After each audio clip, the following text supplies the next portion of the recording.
আসসালামু আলাইকুম everyone, welcome to my Bonnya's kitchen. আজকে আপনাদের মাঝে হাজির হয়ে গেলাম রুই মাছ রেসিপি নিয়ে। আজকে আপনাদের দেখাবো রুই মাছ ভোনা। তো ঈদে মাংস খেতে খেতে আর কারোরই ভালো লাগছে না, তো এই জন্য আপনাদের মাঝে রুই মাছ ভোনা নিয়ে চলে আসলাম। যেহেতু আমরা মাছে ভাতে বাঙালি, মাছ ছাড়া চলেই না। এখানে মাছগুলোর মধ্যে লবণ এবং লেবু দিয়ে মাখিয়ে আমরা ভালো করে ধুয়ে নেব, এতে গন্ধ চলে যাবে।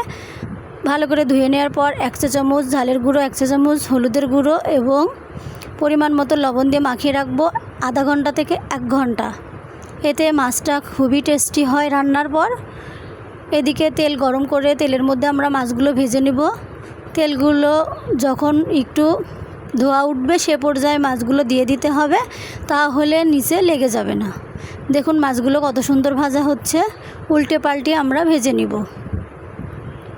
আপনারা আপনাদের পছন্দ অনুযায়ী কম বেশি করে এখানে ভেজে নিতে পারেন। যেহেতু আমরা মাছটা খুব ভালো ভাজা পছন্দ করি, এজন্য একটু বেশি করে ভেজে নিয়েছি। এগুলো তুলে নেব। একই তেলের মধ্যে আমরা পেঁয়াজ কুচি দিয়ে দিলাম 1 কাপ পরিমাণ।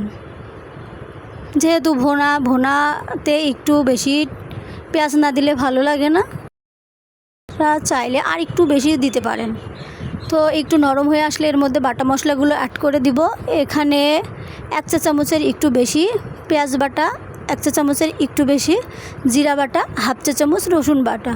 যেহেতু একটু বড় মাছ এর জন্য রসুন দিয়েছি, তা না হলে মাছে রসুন দেওয়ার প্রয়োজন হয় না। 2 চা চামচ ঝালের গুঁড়ো, 1/2 চা চামচ হলুদের গুঁড়ো, 1/2 চা চামচ ধনিয়া গুঁড়ো, 1 চা চামচ লবণ দিয়ে মশলাটা খুব ভালো করে কষিয়ে নিব। মশলাটা যত ভালো করে কষানো হবে খাবারের টেস্টটা ততটাই বেড়ে যাবে। আপনারাও চেষ্টা করবেন মশলাটা খুব ভালো করে কষিয়ে নিতে। এখানে অল্প একটু পানি দিয়ে মশলাটা আমরা কষিয়ে নিব। এই মাছ ভোনাটা তো বেশি সময় লাগে না, এই জন্য আপনারা চেষ্টা করবেন মশলাটা খুব ভালো করে কষিয়ে নিতে।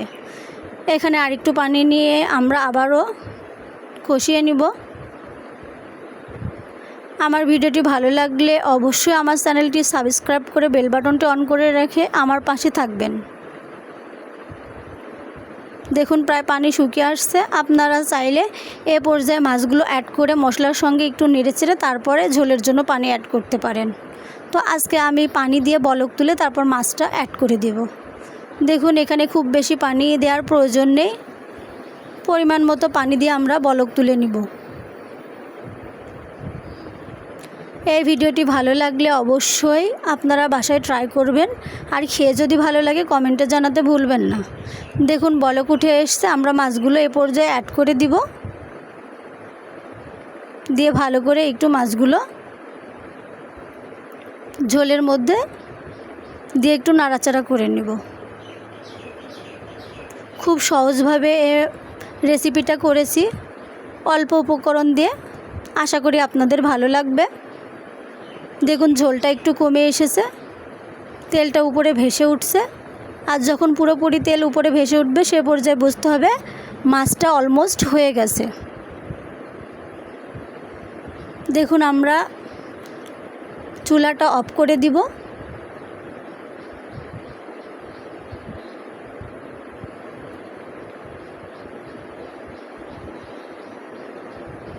চুলা অফ করে দিয়েছি। দেখুন লুকটা। আমরা এবার পরিবেশন করে নিব। আমরা পরিবেশন করে নিয়েছি, আপনারাও একবার বাসায় ট্রাই করবেন। ঈদ স্পেশাল রুই মাছ ভোনা।